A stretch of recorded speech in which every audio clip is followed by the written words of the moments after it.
sharing his story. And while all this was going on, did you hear about this? So the whole garbage truck thing where, by the way, Donald Trump has called us an entire garbage can, this country. And we know Joe Biden, he used the term garbage, and I understand exactly where he was coming from. Garbage like what was taking place by his supporter or supporters at MSG. And Joe Biden cleared it up. But, as I've said before, if he wants to call many of his supporters garbage, I have no problem with that because that's exactly what they are. So what does Donald Trump do? He thought it'd be a good idea to wear a garbage driver's outfit, vest, and get into a garbage truck. Now, anyone who knows Donald Trump and seen any of the videos, you don't have to know him personally to know that the man's in some weird physical condition. He drags his right leg everywhere. There's speculation that he might have had a stroke when he went to Walter Reed a couple years ago. He won't release his medical records. I find that to be very interesting. If he's in tip-top shape, why won't he release his medical records? For only one reason, because he doesn't want you to see it. There's something wrong with this man mentally. We've known that for years. But now physically. He literally almost falls down when he reaches for the door handle of the garbage truck. He loses his balance. You can see the video if you don't believe me. He almost falls down. And he tries to grab the handle of the door, and you can see the door handle doesn't want anything to do with him. It kind of looked like Melania Trump's hand. I don't want anything to do with this guy. He almost loses his balance. He almost falls down. Looks like a complete clown that he is. And I want you to listen to the way Sean Hannity at Fox News handled this. Have a listen to this.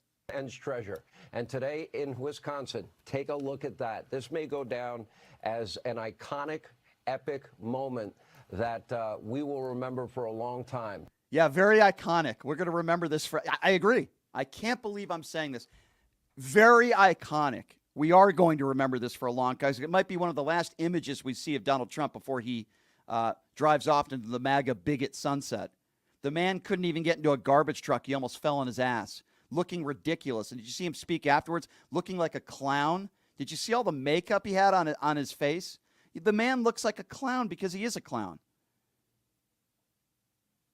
And meanwhile, at his rally yesterday, he's talking about how he wants to protect women.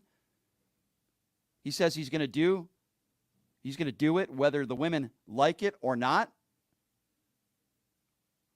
The guy's a complete imbecile. And we're going to have more audio and video to play for you throughout the remainder of the show.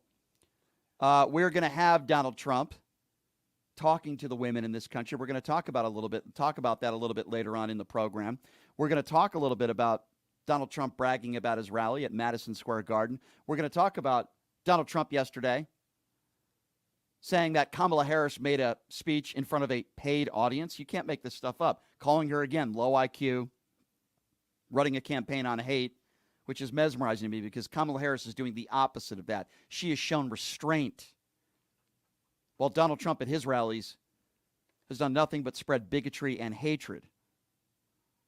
Later on in the program, you're going to hear from Ted Cruz. Doesn't want to answer questions about abortion. Steve Bannon out of jail saying that Lara Loomer should be the White House communications director if Trump wins. Charlie Kirk, you're not going to believe why he's angry. You're not going to believe it. I mean, again, these are the Trump clingers and the nastiness and the ridiculous statements that they're making on the record. We're going to play that all for you later on in the program, that this election is so close. I want to give you guys the opportunity to listen to a little bit of audio before we take some more calls. So Tommy's calling in from Texas. We had another very important race in Texas, a former NFL player, Mr. Allred, and Ted Cruz. Ted Cruz was asked by a CNN reporter yesterday about abortion. And it's gotten to a point in this race where MAGA Republicans are afraid to even talk about abortion because they know it's a losing cause for them. But yet if they're honest and they tell the truth, they know they're going to lose a lot of support from the MAGA far-right base. Listen to this reporter try to question Ted Cruz and Ted Cruz's refusal of answering the question. Listening to your speech tonight, there's no mention of abortion. Why not? Well, I understand that's what Democrats want to talk all day long about it, but the Supreme Court made clear that's an issue for the voters, state by state. But it's still a huge issue for millions of Texans. I recognize it's what the press is obsessed with, but you know what's interesting. This has nothing.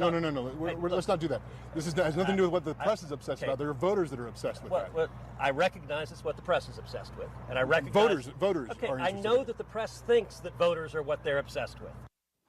let me be very clear to Ted Cruz, the coward, Cancun Cruz, who leaves the state when his state is in an emergency. You see,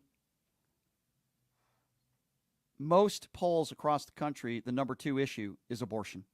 So Ted Cruz doesn't want to answer the question because he's a coward. And he's wrong on the issue. And most people in this country disagree with him, but he doesn't want to answer the question. He knows he's going to lose this race, and he is. Meanwhile, while that all is going on, Steve Bannon, the felon himself, is out of jail. I want you to listen to how unserious and how unhinged these people like Steve Bannon are. Listen to Steve Bannon tell everybody, the person that he wants to be working as the White House communications director if Trump gets elected and back into the White House.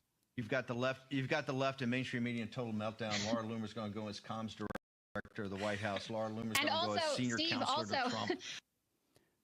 Lara Loomer is the same woman who said the White House is going to smell like curry if Kamala Harris gets back into the White House. This is the same woman who is openly an Islamophobe. But this is not a joke. You need to take this seriously. Imagine if Lara Loomer is the White House communications director, which she very well could become, an open, bigoted racist. It could happen if Donald Trump is put back into the White House. It could happen. And Steve Bannon is not joking. He's being honest with the American people, maybe for the first time in his life. And then there's white supremacist himself, Charlie Kirk. The white supremacist sympathizer himself is showing his white anger.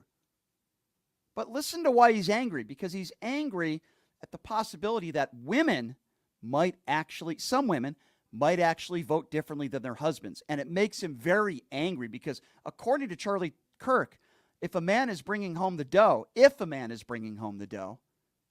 she should do anything and everything that the man tells her to do, including vote. Have a listen to this. And she needs people to basically lie to their husbands, which they are promoting, by the way, which I find that entire advertising campaign so repulsive. It is so disastrous. It is just like I'll show it in a minute. It is the embodiment of the downfall of the American family. I think it's so gross. I think it's so just nauseating where this wife is wearing you'll show it, wearing the American hat. She's coming in with her sweet husband who probably works his tail off to make sure that she can go, and have a nice life and provides for the family. And then she lies to him saying, oh, yeah, I'm going to vote for Trump. And then she votes for Kamala Harris as her little secret in the voting booth. Kamala Harris and her team believe that there will be millions of women that undermine their husbands and do so in a way that it's not detectable in the polling. So all of a sudden, Charlie Kirk cares about undermining your spouse. So let me just get this right. If, in fact, you go to the polls and you vote differently than your husband, hypothetically speaking, you don't have to tell your husband who you voted for. That's not undermining. Undermining is having raw dog sex with a porn star, unprotected, 2 weeks after Melania has Barron. That's undermining. Undermining is constant cheating on your spouse, liable sexual abuse in treatment of women. Undermining is when these Supreme Court justices said they respected the law, Roe versus Wade, and they tried to convince the American people that they weren't going to touch it, and then they overturned it. That's undermining the American people. Undermining is when you say you want donations to help fight the voter fraud, and because Donald Trump still claims he lost the 2020 election, you get hundreds of millions of dollars, and then you use a small fraction of that in court and lose. That's undermining the American people. Undermining the American people for 4 hours sitting on your ass eating KFC during the January 6th insurrection and doing nothing about it. That's undermining. That's dereliction of duty. Undermining is still lying about the 2020 election, not conceding. We know that if he loses next week, he's not going to concede. That's undermining. But Charlie Kirk isn't angry about any of those things that I just mentioned. Charlie Kirk is upset that, God forbid, a woman should have to vote the same as the man in that relationship or marriage. And that if that woman doesn't vote the same way, it's undermining. Think about that for a moment. Charlie Kirk is saying out loud what so many of us know the far right are thinking.